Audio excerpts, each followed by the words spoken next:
expuesta en el currículum, en la planificación de este curso, ¿no? Hemos llegado al final. Como siempre, todos hemos aprendido de todos y les agradecemos mucho por su confianza primero y por acompañarnos hasta el fin, ¿no? Vamos a continuar luego de la tan explícita, pues, explicación de Fernando, quien nos ha dado ya una visión muy clara, diría yo, sobre los modelos, según autores que podemos emplear, pues, para realizar una evaluación educativa. Vamos a compartirles la presentación del día de hoy, ¿sí? Y vamos a hablar, como aquí nos indica, pues, de las metodologías de evaluación curricular, de una forma muy sucinta, de una forma muy general, y basándonos en la premisa de que la evaluación no es una camisa de fuerza, debe ser adaptada también, ¿no es cierto?, según los contextos, según las condiciones en las que se desarrollan los procesos educativos. Ya se dijo, no podemos medir a las instituciones con la misma vara, y en ese sentido, pues, este proceso evaluativo, en primer lugar, no es una forma de ajusticiar, digámoslo así, ¿no es cierto?, de sentencia, de castigo, ¿no es cierto?, sino más bien hay que verla como un proceso continuo, permanente, sistemático, organizado, secuencial, ¿no es cierto?, según los modelos que nos presentó Fernando. Todos ellos tienen esas características, coherente, ¿no es cierto?, que nos permita, pues, detectar las situaciones que en nuestros procesos educativos estén bien para mantenerlas o reforzarlas, ¿por qué no?, las situaciones que estén, digamos, algo flojitas para ajustar, ¿no es cierto?, tomar los correctivos necesarios. Y si en verdad el modelo educativo o las metodologías que empleamos, las prácticas que empleamos están mal, pues corregir al andar, o corregir, pues a cambiar, quiero decir, ¿no?, todo el modelo o toda la planificación curricular, ¿ok? Entonces empecemos, ¿no? Ya. Bien, pues vamos a empezar justamente con esta aclaración, ¿no? Que es, esto lo encontré hoy, y qué es y qué no es una evaluación, ¿no es cierto?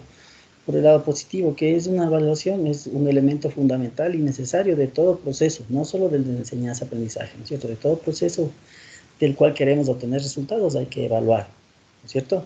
Por otro lado, no es la aplicación de una infinidad de pruebas, tareas, cuestionarios, exámenes, sorpresas, etcétera, ¿no es cierto?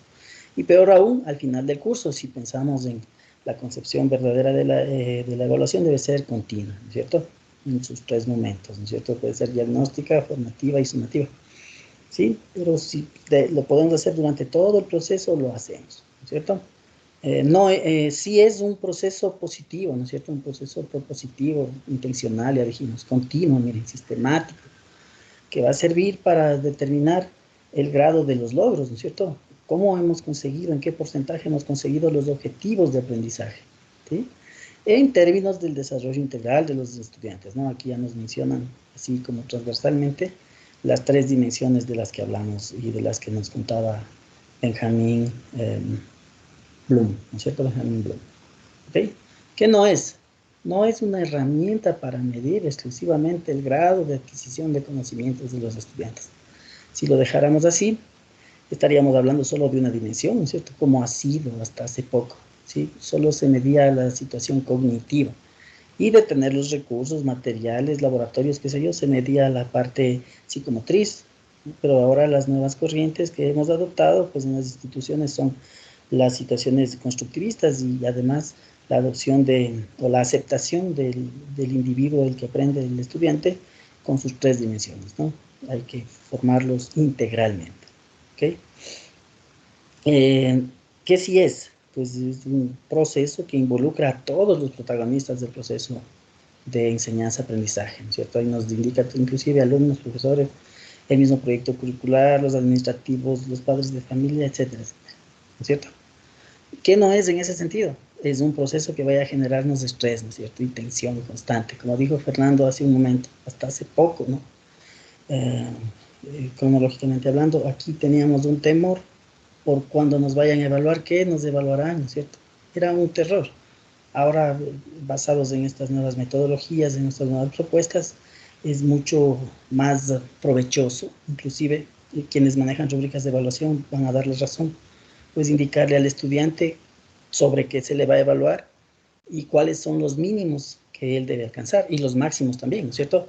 Esto quienes han usado rúbricas de evaluación saben que funciona y quita estrés, ¿no es cierto? A veces uno por estrés se olvida de las cosas y peores situaciones pasan por el estrés, ¿no? Pero hay que tratar de hacer conciencia en uno mismo y en el estudiante que la evaluación no es más que una parte más del proceso y que no debe causar temor ni estrés, al contrario, debería ser una actividad que en lo posible sea también formativa, ¿no es cierto?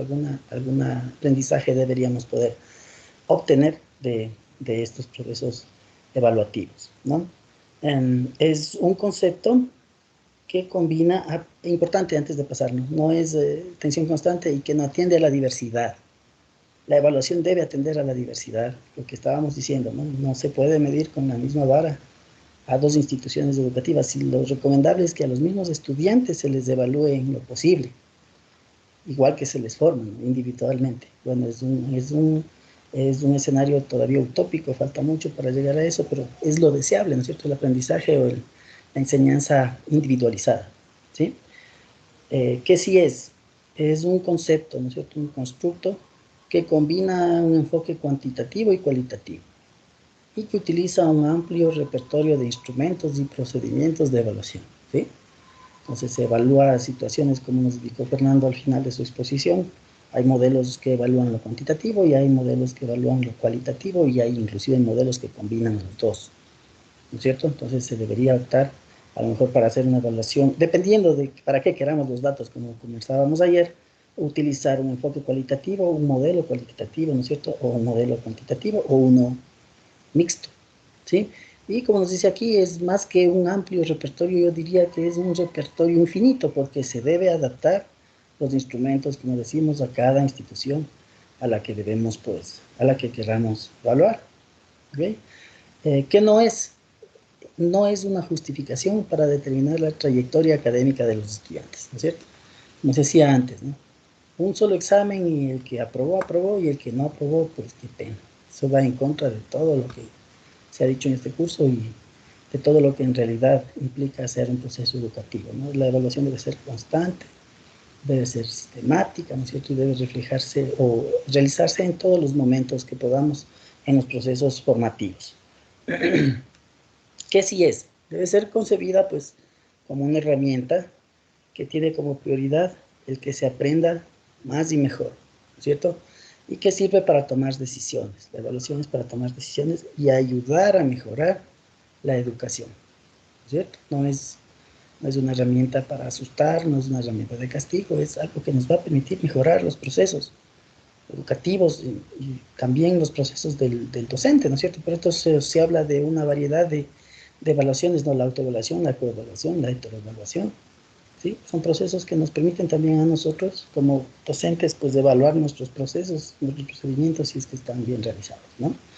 ¿Y qué no es? Pues la evaluación no es el fin de la educación, ¿no es cierto?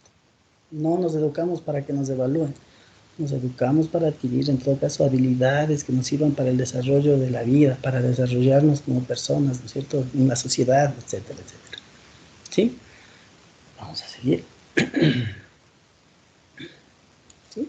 Entonces, luego de esta premisa, pues vamos a ver algunas situaciones importantes del concepto mismo de la evaluación educativa, ¿no? Su importancia. Es importante, pues, ya que se realiza para valorar el grado de éxito alcanzado, ¿sí? Con respecto, como hemos dicho estos días, ¿no? Con respecto al modelo idealizado, que son nuestras metas, nuestros objetivos, ¿no es cierto? Es el medir el nivel de logro que hemos alcanzado con respecto a, eh, a ese modelo, a esa idea, a esos objetivos y esas metas, ¿no es cierto?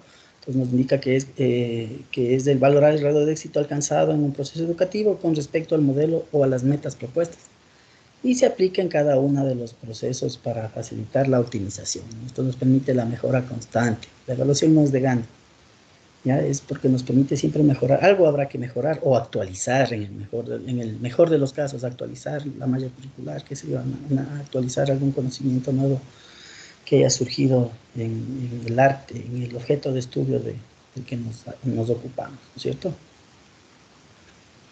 ¿Ya?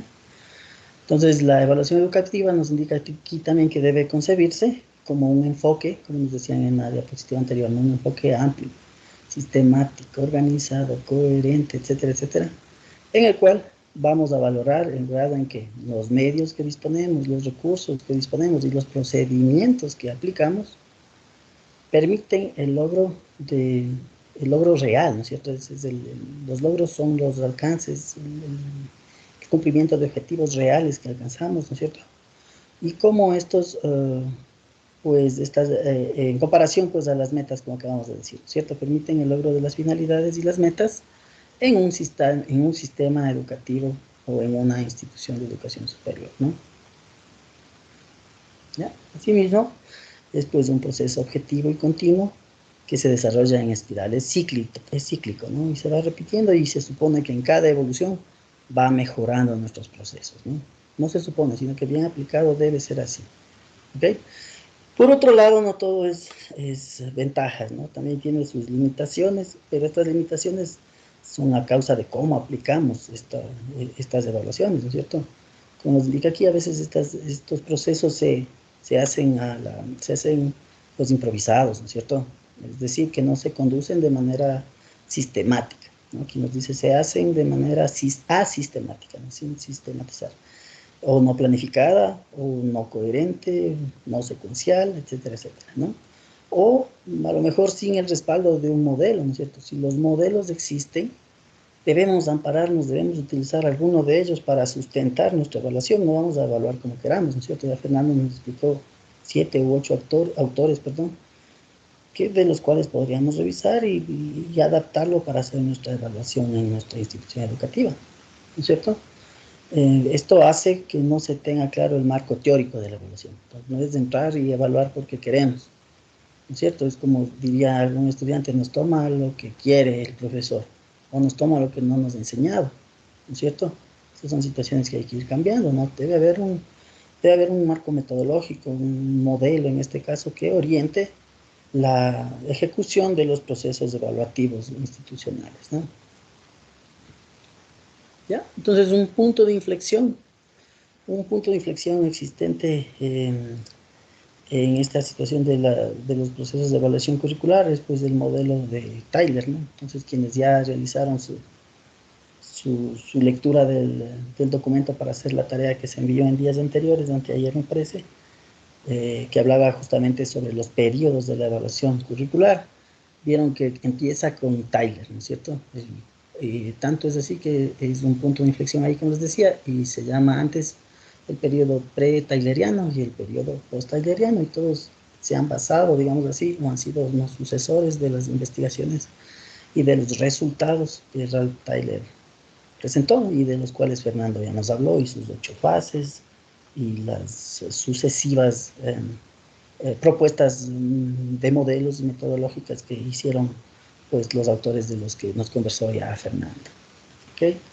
Entonces, él nos define, y son la base de todos los modelos, ¿no? Y de las metodologías. Él define, pues, él nos indica que debemos definir, como dijimos, ¿no es cierto? Y delimitar exactamente el aspecto que se quiere evaluar.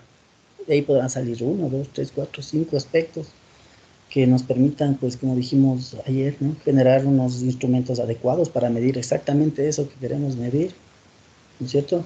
Y en base, obviamente, a las métricas, a los indicadores que podamos sacar después de cada aspecto que queramos evaluar, ¿no es cierto?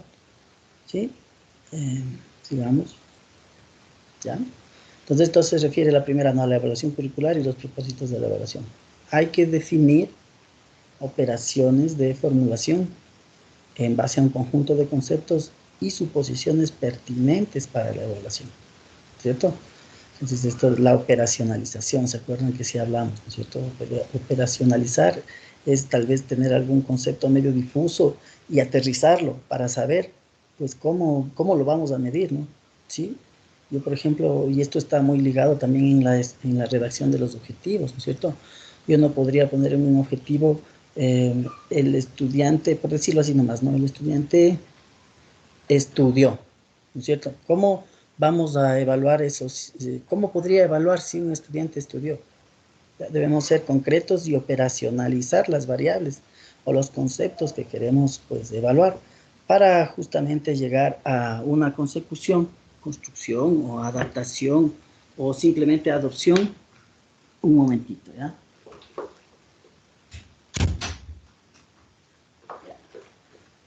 Un momentito, disculpen que me abrieron la puerta a mis pequeños y están haciendo bulla, ¿ya? ¿En qué íbamos?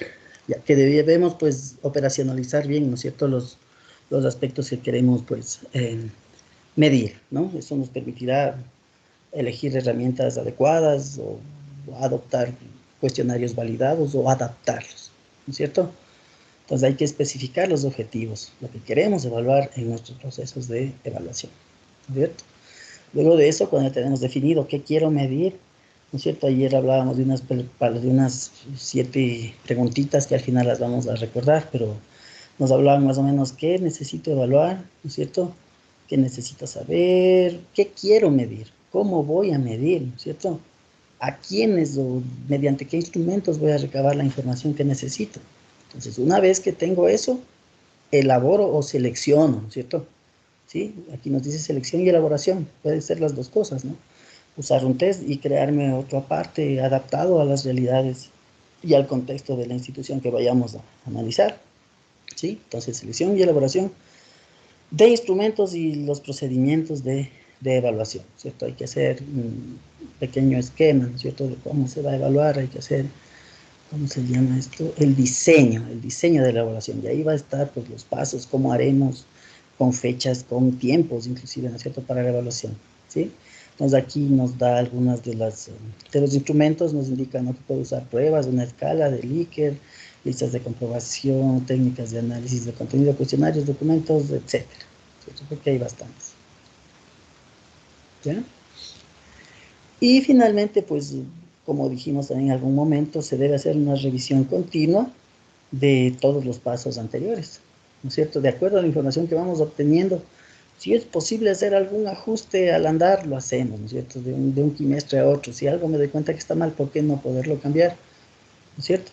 Sí, lo podemos hacer. Y si no, pues al final del ciclo, del periodo, debemos ajustar lo que notemos que esté mal, ¿no es cierto? Entonces eso es, hay que estar atento de lo que vamos encontrando, ¿no es cierto? Por eso es que en una premisa anterior no sería ni bueno, ni justo, ni lógico evaluar solo al final, como un solo examen, ¿no es cierto?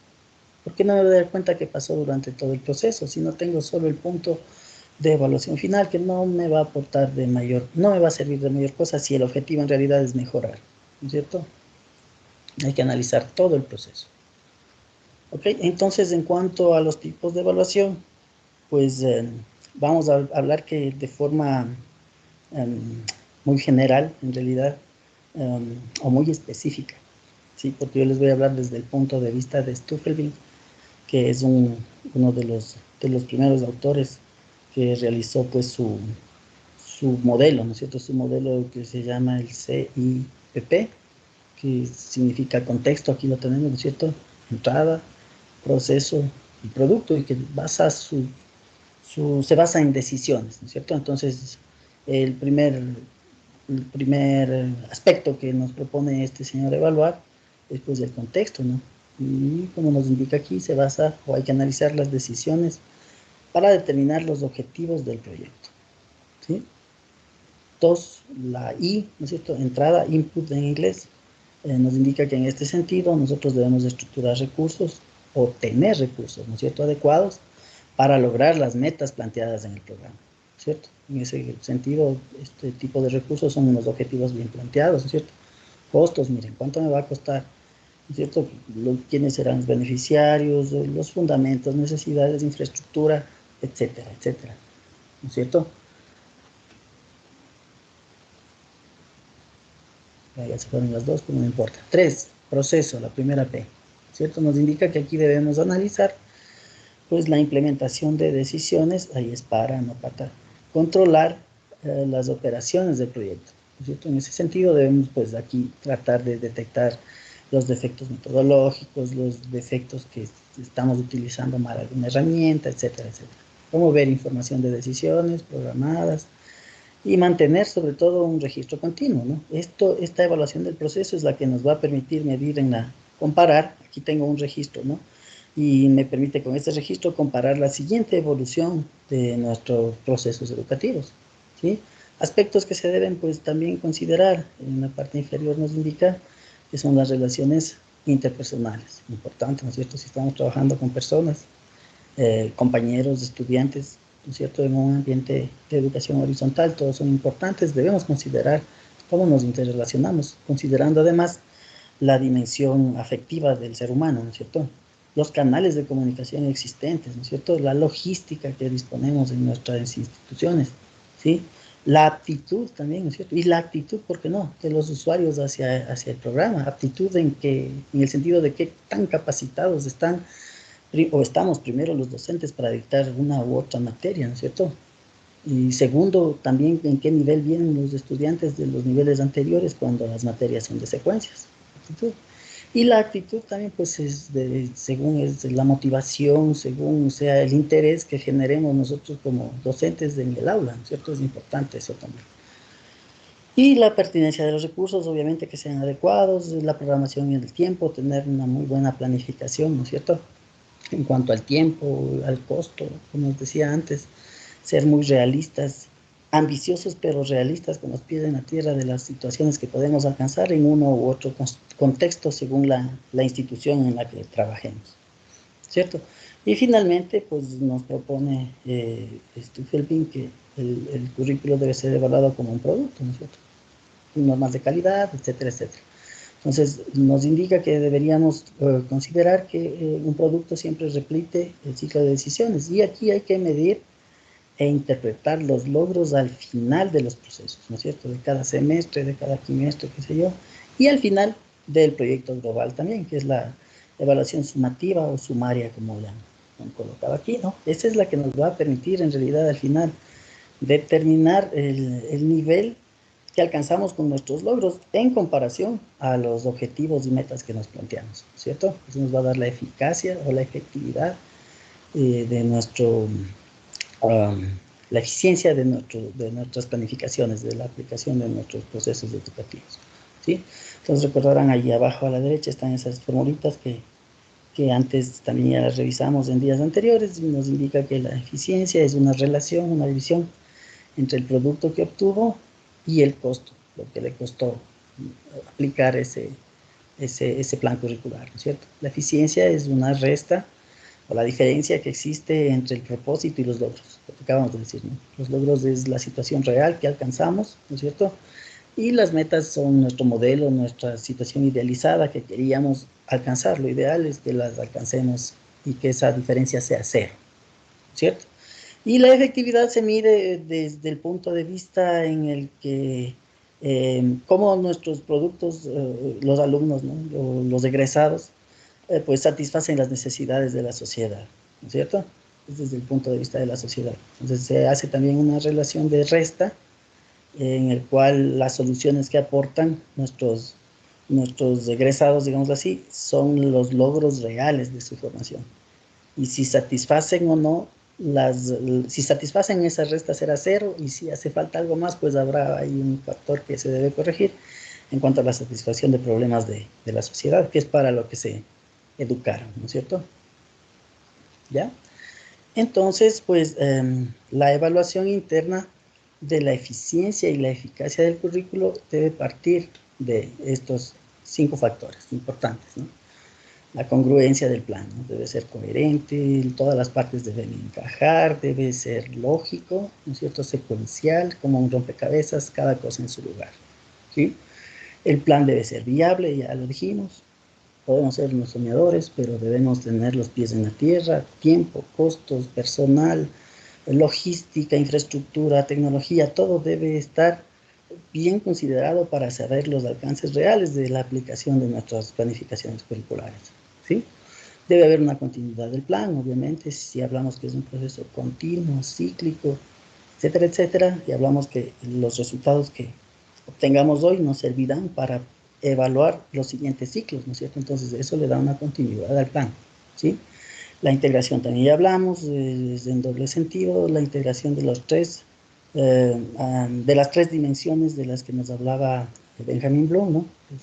De la persona que aprende, Y en segundo lugar, pues el plan debe estar desarrollado por un equipo lo más diverso posible, diverso en cuanto a los actores de los procesos educativos, ¿no? Estudiantes, profesores, autoridades, padres de familia, etcétera, etcétera, representantes de la sociedad, yo qué sé, ¿ya? Y la vigencia del plan, sabemos que, bueno, eso también dependerá mucho de lo que nos dicte el nivel de concreción curricular macro. Mientras tanto, nuestros planes seguirán vigentes y serán soporte, pues, para seguir evolucionando, y cuando haya un cambio desde arriba, ¿no es cierto? Pues ahí tendremos que decir, a lo mejor nuestros planes perdieron vigencia y tendremos que hacerlos nuevamente, o reverlos, ¿no? ¿Sí? En cuanto a la evaluación externa de la eficiencia y eficacia del currículo, pues la evaluación externa tiene el objetivo, el propósito es medir la importancia social que tiene un egresado o graduado y su efectividad para, como acabas de decir, resolver los problemas que se presentan en la sociedad desde el perfil, desde el área en la que él se formó, ¿no es cierto?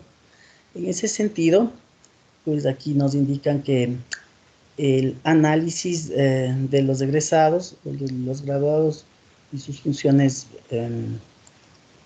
profesionales son importantes, puesto que debemos estudiar la pertinencia de la formación recibida en la institución, ¿no es cierto? O sea, del colegio o de una institución de pregrado, ¿no es cierto? Es importante ver la pertinencia de la formación, los contenidos que estudió, ¿no es cierto? Y más aún, si hablamos de la universidad, debemos medir la pertinencia de las capacitaciones que ahora, en cierto modo, con el seguimiento a graduados y esas situaciones, se obliga a que las instituciones hagan eventos específicos según las carreras para congregar a los graduados, y es un indicador de evaluación, ¿no es cierto? Y ahí tienen que darles algún proceso de capacitación, etcétera, etcétera, ¿no es cierto? Esta información servirá, pues, para medir la utilidad de los contenidos, ¿no es cierto?, de la formación que está recibiendo el egresado, no el egresado, el estudiante que cursa una carrera, y luego de las capacitaciones que recibe como egresado. Ya, cómo le sirve estos contenidos en el cumplimiento de sus funciones laborales, ¿no es cierto? Y en ese sentido es importante también, si es posible, recabar la información de los empleadores, ¿no es cierto?, de los que contratan, de quienes tienen bajo su tutela a los egresados de nuestras universidades, digámoslo así, o a los graduados de nuestros colegios, ¿no es cierto? Esto, pues, y otros beneficiarios, ¿no? Sí, hay a veces otros beneficiarios directos o indirectos de las funciones que realizan, pues, los estudiantes, ¿no es cierto? Y una vez que ya terminan perdón, su formación. Esto es importante y se utiliza más que para hacer la reunioncita de graduados y ver si se les enseña algo. Ahí siempre se les hace unas encuestitas, ¿no es cierto?, quienes han participado, y eso hace que en la comisión de carrera, por ejemplo, se haga un análisis de si hace falta, en base a la opinión de los egresados mismos, ¿no?, si hace falta incorporar algo en el currículum, cambiar algo en el plan de estudios, actualizar, qué sé yo. Eso, aparte de todo, nos permite tener un plan actualizado, ¿no es cierto? Un plan actualizado y acorde a las necesidades del mercado y del contexto, pues, en el que van a salir a trabajar nuestros egresados, ¿no es cierto? Es importante ese tipo de análisis, ¿no? Por otra parte, en esta situación de la evaluación externa, también, pues, ¿no?, el análisis de los egresados con respecto ahora, pero al impacto de las carreras, ¿no es cierto? Esto se lo hace más en las instituciones de educación superior, en las universidades, ¿no? Este es un aspecto también muy importante, ya que se debe tomar en cuenta la situación del egresado en el sentido del impacto real que tiene la carrera, ¿no es cierto?, la carrera en la que él se está formando, ¿sí?, o las diferentes carreras en la formación del talento humano, ¿sí? Se debe estudiar aspectos como el área o campo de formación, ¿no es cierto?, que tanto profesional hay ahí, hace falta, no hace falta, inclusive por las zonas de nuestro país, ¿no es cierto?, la demanda se la hace así. Se hacen los estudios de pertinencia, ¿no es cierto?, que se llama cuando queremos lanzar una nueva carrera o rediseñar las nuevas carreras ahora que está en boom eso, ¿no es cierto? Entonces hay que estudiar, como les decía, o analizar el área del campo de formación, el mercado de trabajo, ¿no es cierto?, la potencia, digamos así, de la carrera, que tanta apertura hay en la sociedad, en los mismos estudiantes de bachillerato, si hablamos de la universidad, ¿no?, que estén en el último nivel. Hay que motivar, hay que medir cuántos están dispuestos a estudiar esta carrera, factores además importantes como el índice de empleo o desempleo, ¿no es cierto?, de esa área en el país, ¿sí? Hay que mencionar, como les dije, que estos análisis es mucho más común hacerlos en las universidades del país, cuando se pretende hacer una actualización de la malla curricular de pronto o proponer nuevas carreras, ¿no? Es el llamado análisis de pertinencia de la carrera, ¿sí? Y esto se hace de vez en vez en las universidades, nos piden que hagamos, ¿no? Como parte de la mejora continua que debe haber eh, en las universidades, ¿sí? Eso se hace más en la universidad, ¿no? Entonces, a ver, sigamos por ahí. Análisis de la labor del egresado a partir de su intervención. Ya es un factor también muy importante, la consideración de los niveles en que ya la intervención de los egresados, ¿no?, soluciona las necesidades sociales y los problemas de esa sociedad para los que fue diseñada la carrera o programa, ¿no es cierto? Entonces eso hay también que medirlo y debemos tener un termómetro de si se conjuga con las dos anteriores, ¿no? Se conjuga con las dos. Tenemos que medir si es que el profesional, al ejercer ya su profesión, está solucionando los problemas y necesidades de la sociedad para los que fue diseñada la carrera, ¿no es cierto?, y del cual es un reflejo de esos señores egresados, ¿sí? Esto resulta importante también porque la función de los procesos educativos es pues aportar con talento humano acorde a las necesidades y los problemas de la sociedad, ¿no es cierto? Entonces es importante tener esa consideración también, ¿sí? Ya, esta pequeña imagen, pues miren, habla sobre algunas de las, nos muestra, ¿no?, de forma gráfica, en 3 dimensiones. Sí, ahí nos dicen, este modelo se compone de una estructura tridimensional. Los factores, diría yo, principales que se deben considerar al momento de hacer una evaluación educativa, ¿no es cierto? Tenemos en la situación de la población, en la parte de abajo, que se deben considerar pues a los actores, ¿no es cierto? Maestros, estudiantes, administrativos, a la familia, a la comunidad, a la sociedad, ¿sí? Especialistas educativos en el caso que sea necesario, los estudiantes ya se mencionó. La otra dimensión, la que está de forma vertical, nos dice la instrucción, ¿no es cierto? Y habla del contenido, habla de las metodologías, la organización, que utilicemos las facilidades que tengamos, los costos que estemos, con los que dispongamos, ¿no?, el dinero que dispongamos para cierta actividad o no. Y finalmente, las 3 dimensiones, ¿no?, en el eje X, Z sería, ¿no? Las 3 dimensiones que nos propone este nuevo paradigma, no tan nuevo, paradigma de formación, según Benjamin Bloom, que es considerarle al estudiante en sus tres dimensiones, ¿no? La parte cognitiva, la parte psicomotriz y la parte afectiva. Esas variables hay que conjugarlas y saberlas manejar para realizar una evaluación curricular efectiva que cumpla sus propósitos, ¿no es cierto?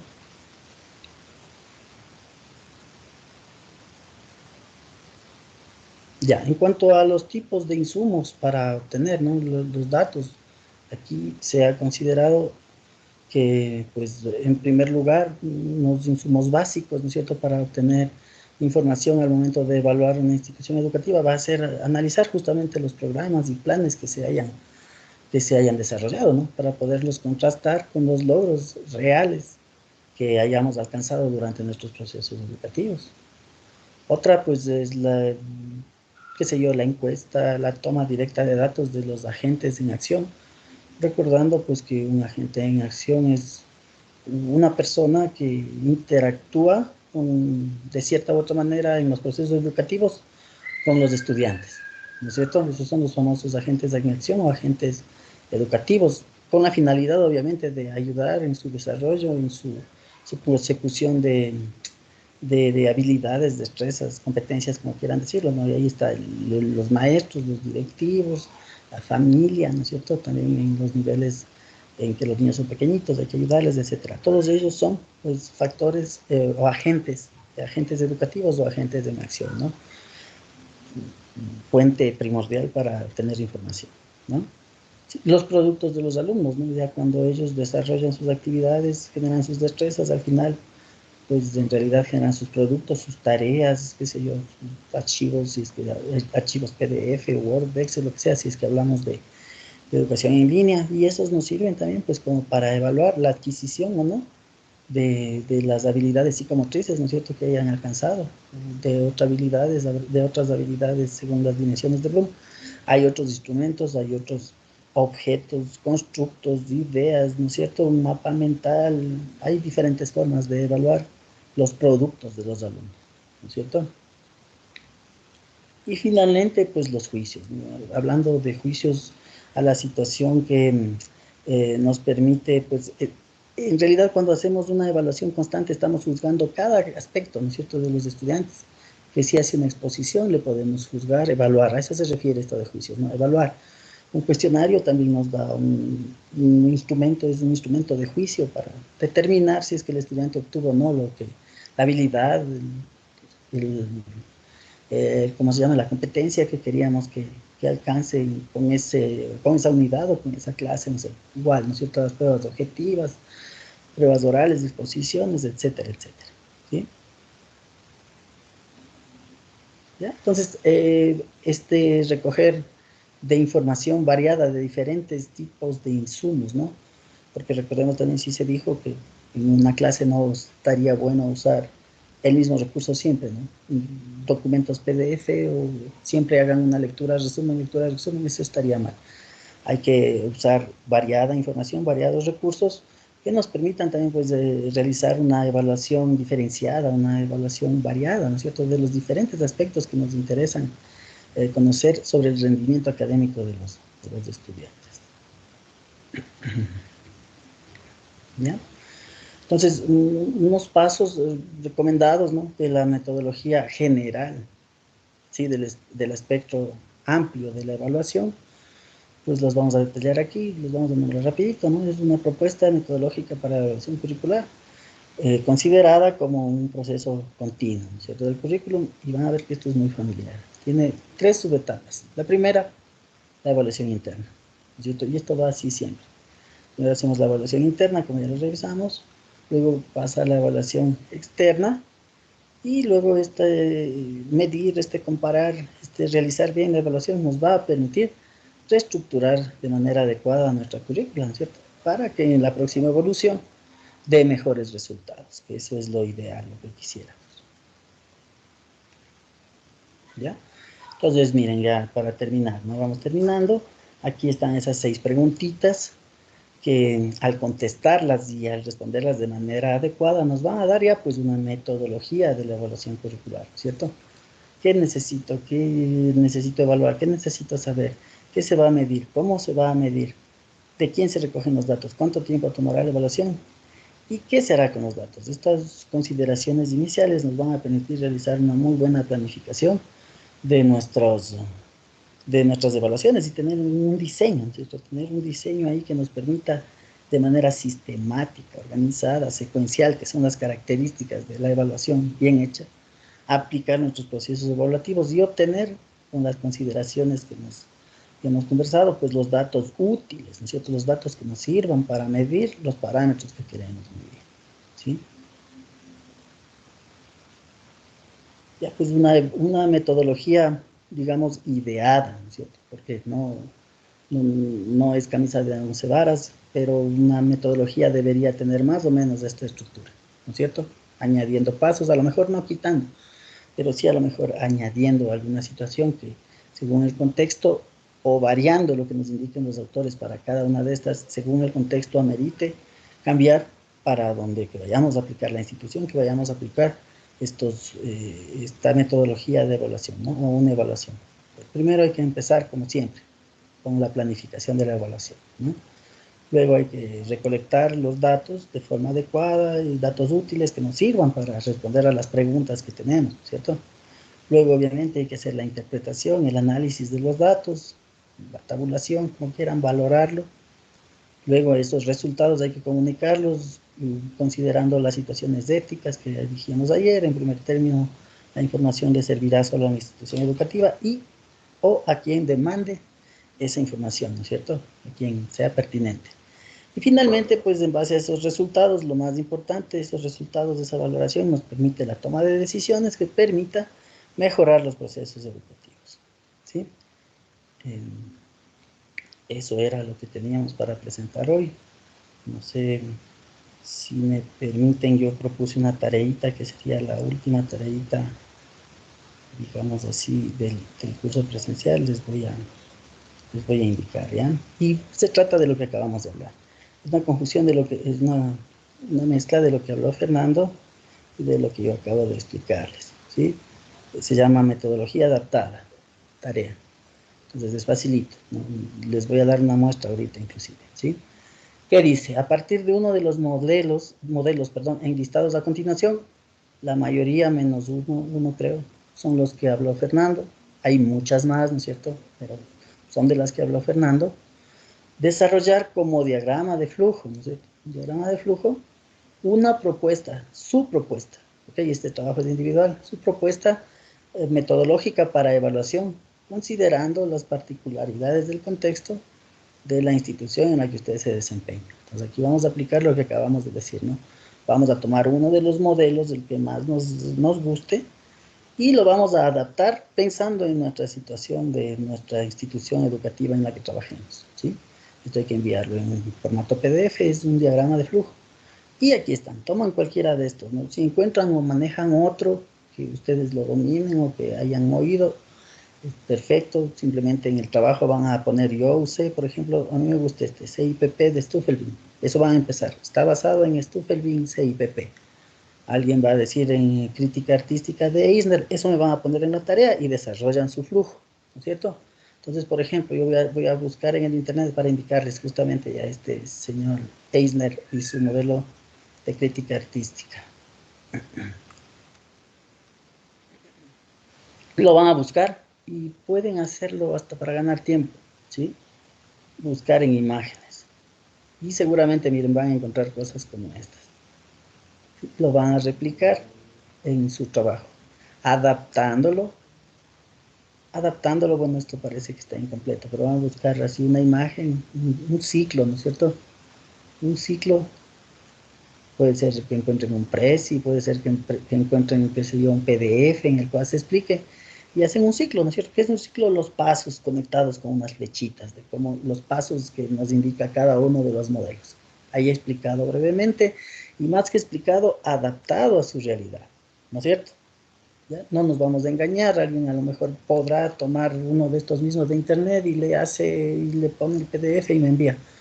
Pero la idea no es que lo hagamos por cumplir, la idea es pues que vayamos alcanzando los objetivos, que vayamos adquiriendo estas destrezas que en algún momento nos pueden servir, ¿sí?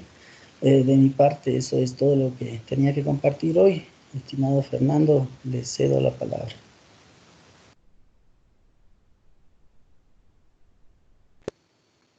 Muchas gracias, Raúl. En realidad no, esta tarea engloba los dos temas que hemos trabajado hoy, entonces no es necesaria ninguna otra actividad adicional. Más bien, si tuviesen alguna inquietud sobre modelos y métodos de evaluación curricular, podríamos resolverlas en este momento. Buenas noches, yo tengo una inquietud. Buenas noches. Claro. Si yo quiero realizar un modelo de evaluación, ¿puedo coger más de dos modelos, o sea, más de los dos modelos que ustedes han expuesto hoy día? ¿Puedo Por coger supuesto. más, o sea, dos, combinarles? Por supuesto, de hecho, ese mismo sería uno de los objetivos más adecuados para aquello. De cada modelo rescatar lo que más se ajusta a nuestra realidad y proponerlo a algunos, sin ningún problema. Puede utilizarle todos, puede utilizarle uno, dos, tres, inclusive puede generar, no necesariamente los que nosotros hemos visto aquí. Como les mencionaba, estos son los que se han aplicado de alguna manera en nuestro país, pero se puede aplicar sin ningún problema una combinación de ellos u otros que usted eh, pueda determinarlo o encontrarlo sin problema. Buenas noches. Buenas noches. Buenas noches, profe. Rita Vega les saluda. Qué gusto. Profe, bueno, felicitándoles por este excelente trabajo de evaluación. Realmente la evaluación es y creo que será lo más álgido de una institución. porque a partir de una buena evaluación se puede llegar a la toma de decisiones y a una mejora continua, porque el proceso de evaluación pues es cíclico. Yo tengo una pregunta con respecto a estos modelos. Me han parecido súper interesantes. Todos, absolutamente todos tienen cosas muy buenas. Una pregunta es, si el INEVAL, bueno, desde hace algunos años, ha tomado esta prueba, no la prueba ser bachiller, sino más bien la prueba, bueno, últimamente la ser bachiller, pero la prueba para ingresar a la universidad. Y únicamente el estudiante, si saca cierta nota, pues accede a cierta carrera. Es decir, ellos trabajan solamente por el resultado.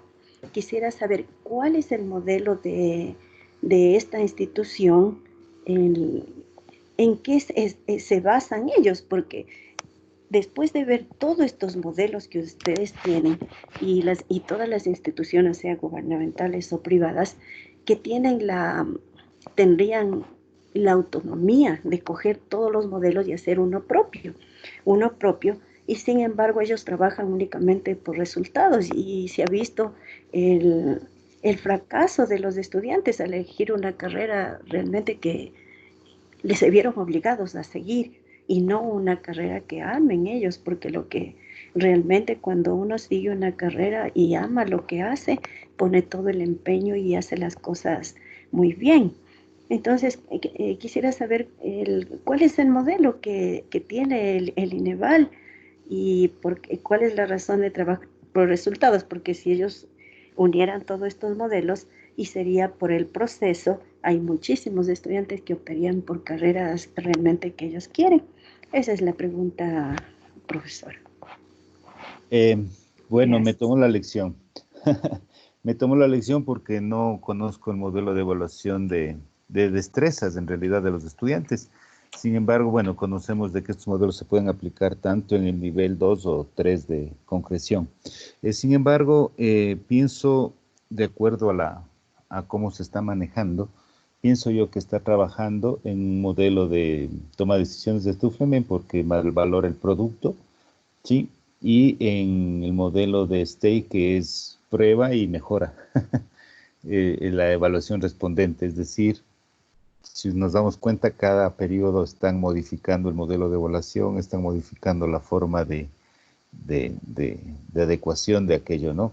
Yo pensaría que está trabajando en el respondente porque está sobre la marcha, encuentra los problemas y hay una retroalimentación y cambian estos procesos. Sin embargo, es una buena pregunta. Yo voy a hacer esta gestión voy a investigar más bien en qué se basan en el marco teórico de INEVAL, y mañana podría responder esta pregunta. Realmente no conozco cuál estén aplicando.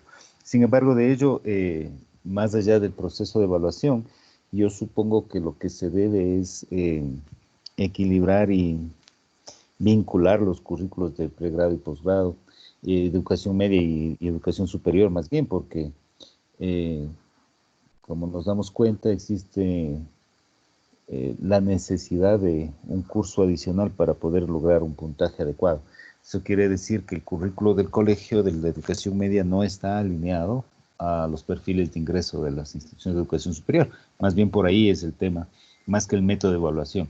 Sin embargo, de aquello me ha tomado la lección. El día de mañana le estaríamos respondiendo, analizando cómo están trabajando en este caso. Muchas gracias, profesor. Muchas gracias.